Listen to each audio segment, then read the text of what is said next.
This question is a classic complete the square type question, and complete the square tells you about the transformations that you have on your curve. Now, I would say we know that in the original curve, 2x squared plus 6x plus 5, that it has an intercept at 5. It's steeper because it's a 2x squared, but it's a positive x squared, so we know that it's a nice U shape with the minimum at the bottom. The signs tell me that if I were to factorize this, I'd get pluses in both brackets, which actually suggests that if there are any roots, they're both on this side here, they're negatives. But what we don't know yet is whether this curve does that sort of thing. Oops, helps if it goes through the 5. Rubbish graph, never mind. Okay, we don't know that yet until we've actually done the completing the square. So if I start off with this one, 2x squared plus 6x plus 5.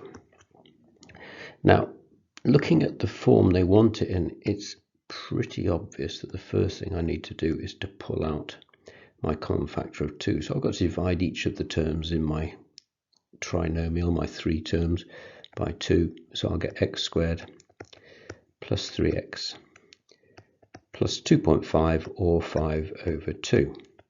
And I'm going to choose to write them as top-heavy fractions.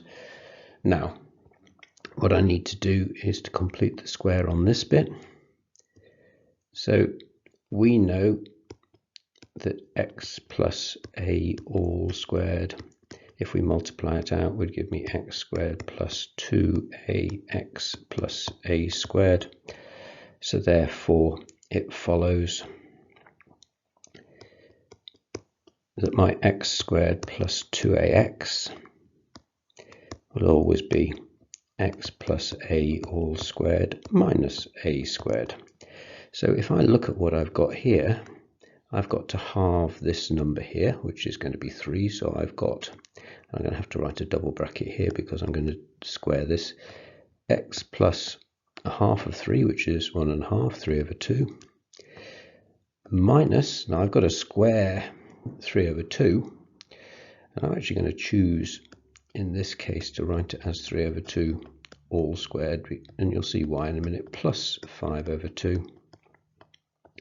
And I've got a bracket around that. I'm not quite in the required format yet, but I'm getting there. X plus 3 over 2 all squared. Now, squaring fractions dead easy. Square the top, square the bottom. So I've got minus 9 over 4 plus 5 over 2. Now, clearly, if I want to subtract fractions or add fractions together, they've got to be over the same thing. So I'm going to change my 5 over 2 to be 10 over 4. Double the top, double the bottom. Right, so now I've got 10 over 4 minus 9 over 4. I know it says minus 9 over 4 plus 10 over 4, but order doesn't make any difference as long as I take the signs away. So 2 bracket bracket x plus 3 over 2 all squared plus 1/4,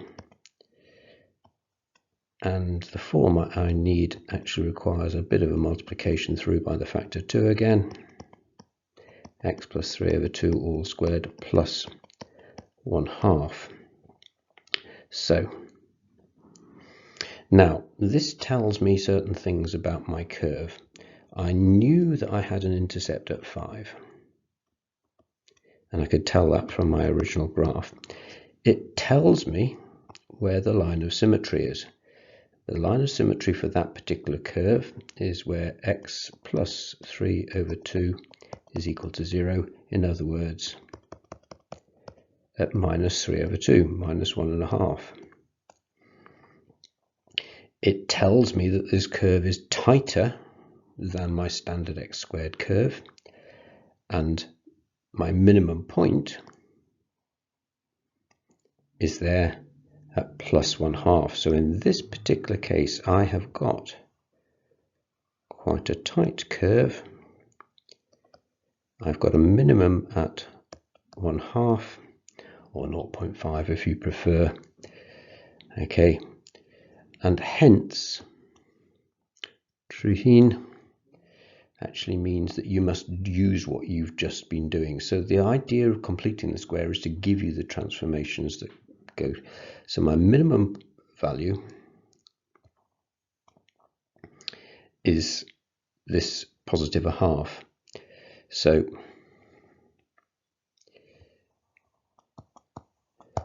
minimum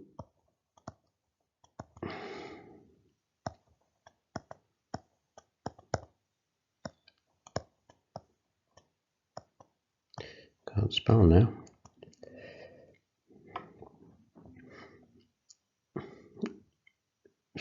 For this function is actually y equals 1/2.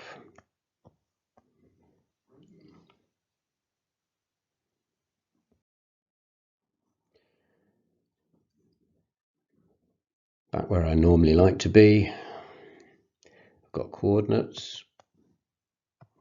Okay, one's a variable coordinate. That doesn't make any difference to me. I can live with that one. This looks like classic Pythagoras, and if I want to do classic Pythagoras, I need a right angle triangle. Quick diagram coming up. -3, 5 is about there. B can be anywhere it wants to be, and I'm going to choose to put it over there. Depends what x is, of course. And if I want to do Pythagoras, I need a right angle triangle. I need to know what the things are. So I've got here x, 3x plus 9. This is the point -3, 5. So this horizontal side, if I go from A to B, I've got to come 3 across to there, another x across to there. So that side there is x plus 3 or 3 plus x, whichever I prefer to do. This side here, I'm going to go from 5 up to 3x plus 9. Now clearly the only bit I've got is I've got an extra 3x, and to get from 5 to 9 I've got to have another 4. So that side there is 3x plus 4. Now AB all squared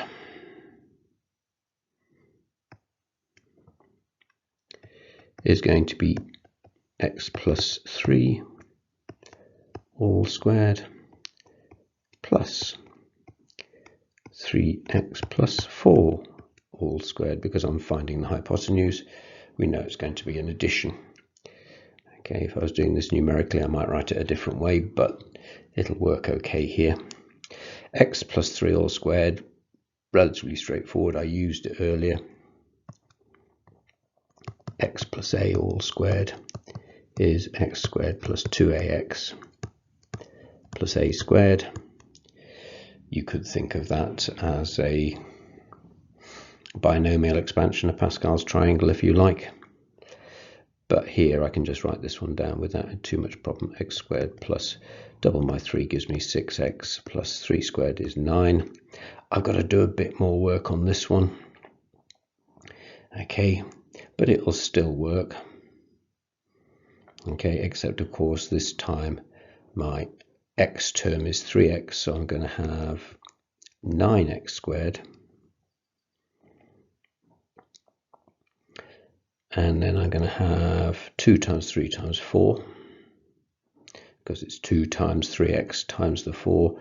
Well, 2 times 3 gives me 6 times 4 gives me 24. At least I hope it does. And then my a squared is 16. So this will turn out, collecting together my terms, 10x squared, which is looking favourable already, plus 30x plus 25. And if I pull out my common factor 5, dividing each term through by 5, 2x squared plus 6x plus 5 as required. Right, no real problems, quite simple, straightforward. Make sure you do the little bits well. Structure your work to show how you've gone about it, because the thing is, you've been given an answer here. You've been given that ab squared is equal to 5 bracket 2x squared plus 6x plus 5, so you've got to put in the work that supports that. Okay, so you need these two lines that I'm asterisking at the moment. Okay, and if you haven't got those, you're not going to be convincing, and you're not going to earn the marks. But maths is all about doing the simple things well. Now, use your result from A Roman 2. Now, we knew from A Roman 2 that my minimum value, and again we've got this where's minimum value of the line AB. We know that AB squared is 5 times my 2x squared plus 6x plus 5. And in part A Roman 2, we know that the minimum value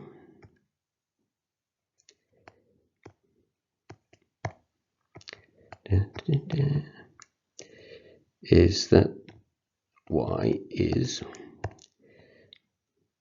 1/2, because we worked that out.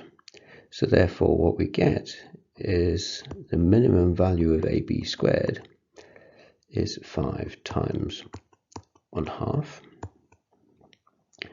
But read the question, we want AB, so therefore I've got to square roots both sides. So it's going to be the square root of 5 over 2,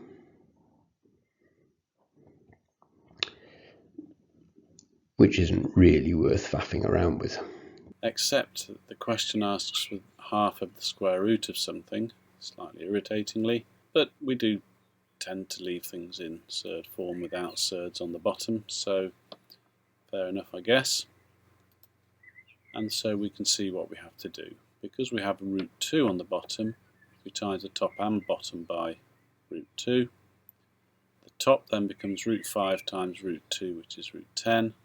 The bottom is root 2 squared, which is the whole point, because when we square root 2 we just get 2. So that's 2 on the bottom, which leaves us with 1/2 times root 10, which is our answer.